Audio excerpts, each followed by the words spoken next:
And on the premises was an early childhood center with at least 24 children, preschoolers, who were on the premises. The parents were contacted, the facility went immediately into lockdown, and as of this time, the parents have been able to retrieve their children, and the lockdown has been lifted. All the children have been released safely. Federal law enforcement is currently leading the investigation with the support of New York State Police, who were on site at the time, immediately following the incident, as well as the Albany Police as well.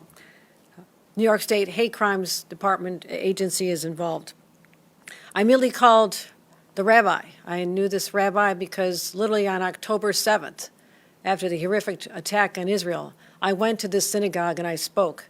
So I spoke with Dr. Rabbi Anderson tonight and assured her that the state of New York will do everything possible to restore the sense of security that her congregation needs at this time.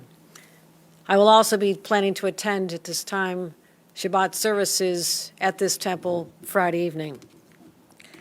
As we've talked about before, after the October 7th attacks, I've directed our state police as well as the National Guard to be on high alert. They have been conducting surveillance and created a presence at synagogues, yeshivas, museums, cultural centers, all vulnerable targets throughout the state of New York ever since October 7th. And especially during the holiday season, as we begin Hanukkah tonight. I directed earlier this week that they continue to actually increase their presence at all these locations. This builds on the significant efforts that we've already undertaken, making sure that we've mobilized state police, invested tens of millions of dollars in additional security devices and measures, developed online strategies to suppress hate at the source, also $50 million to help local law enforcement so they can do their job to protect our communities who are under siege at this time. We also made sure that the threat assessment teams are activated on every college and creating 36 county-based teams operating across New York. In addition, I had previously asked former Chief Judge of the Court of Appeals, Jonathan Lippman, to begin an investigation into anti-Semitism and hate crimes across SUNY and CUNY campuses. The bottom line is this: the safety of Jewish New Yorkers is non-negotiable. Every act, whether it's verbal or physical, any act of anti-Semitism is unacceptable, and undermining the public safety at our synagogue the first night of Hanukkah is even more deplorable. The prospect of violence in a place of worship is not just an attack on the building. It's an attack on the very fabric of our society, our freedom to express our faith, our collective shared sense of safety. And I remind everyone, as New Yorkers, this is not who we are. This must stop. We reject hate, anti-Semitism, Islamophobia.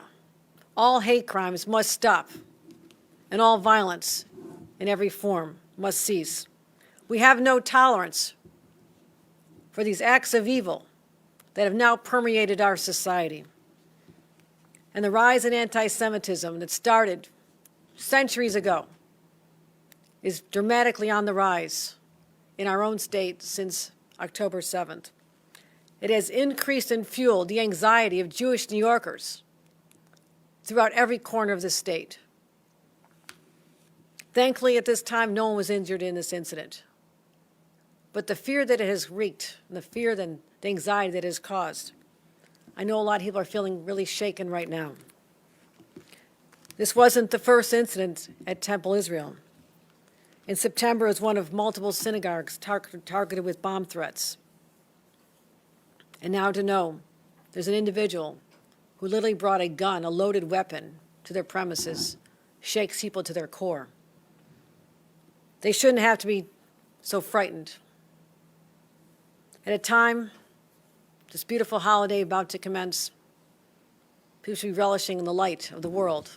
That's what the tradition's all about, the lighting of the candles. This state must not descend into darkness. We need this light to shine bright, and if all New Yorkers stand up for each other, to defend each other's dignity, respect each other's differences, because that is what New York is to its very core and always will be, but we must protect it. We will stand together against violence, bigotry, and hatred, reaffirming our commitment to unity and understanding and protection. So here's my commitment to Jewish New Yorkers. We will not be intimidated into silence. We will not be threatened into submission. And we will celebrate every aspect of the great Jewish traditions, starting here with Hanukkah, because these must be kept alive, as they have been through centuries of persecution before. We will tolerate no hate in the state of New York, and I will use every single resource as governor of the state of New York at my disposal to make sure that everyone in the state of New York is safe. At this point, I'm going to ask Eva Weimer, the Deputy Director of Jewish Affairs, to join me in lighting the menorah this first night of Hanukkah. Eva traveled with me to Israel in the aftermath of October 7th. I want to thank her for her courage and for her willingness to stand up as a proud Jewish woman here in the state of New York. Thank you for your service to millions of New Yorkers, Eva, and I'll let you have the honors.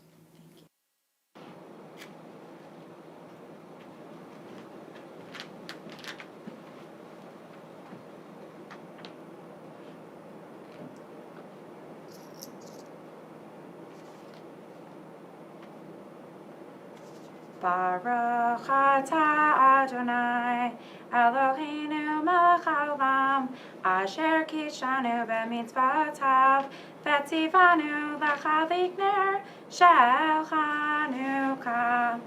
Baruch atah Adonai, Eloheinu melech haolam, she'asa nitzim l'avoteinu, bayamim hachem b'zman hazeh.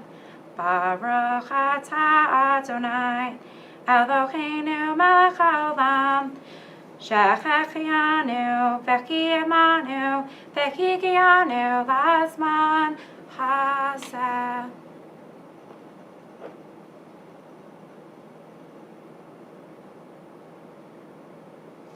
Thank you, Eva. Thank you very much. Thank you, Governor. As I mentioned, this is an ongoing federal investigation. We've been supporting and helping our partners.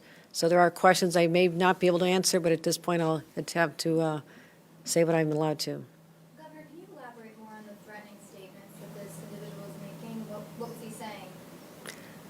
I will let federal law enforcement talk about that at the appropriate time. Right now, this is under investigation. And how quickly did Albany police get to the scene? How quickly was he apprehended? Very quickly. I believe it was the director of the Early Childhood Center who first heard the shots, and she immediately called 911.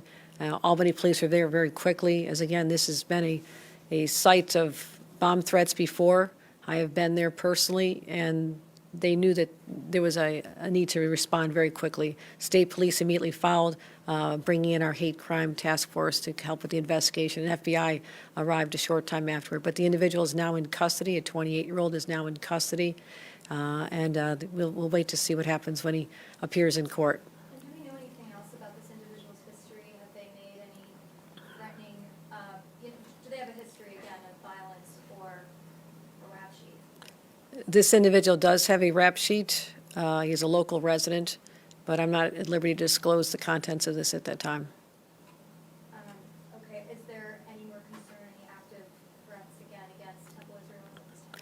No threats at this time, but again, we have heightened security throughout the state of New York at all these sites, especially as we enter, starting tonight, for the next week, as families gather not just in their homes, but in very public ways.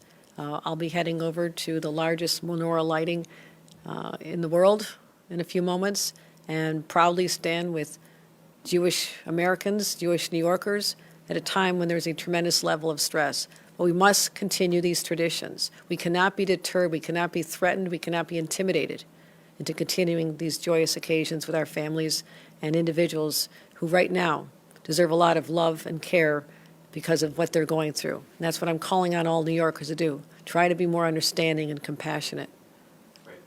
Anything from Channel 7 at the back? No? All right. Okay. Governor, Nassau Democrats just announced that they chose Tom Suozzi as their nominee. Of course, you gave talked to him today? Have you talked to the Democrats? I have not talked to him yet today, but we'll be working very hard to make sure that he is successful in the special election and on to November as well. And then have you talked to Mayor Adams about his visit to the White House today? I believe he's still down there, so I'll be certainly catching up with the mayor upon his return. Great. Thank you, everybody. Thank you.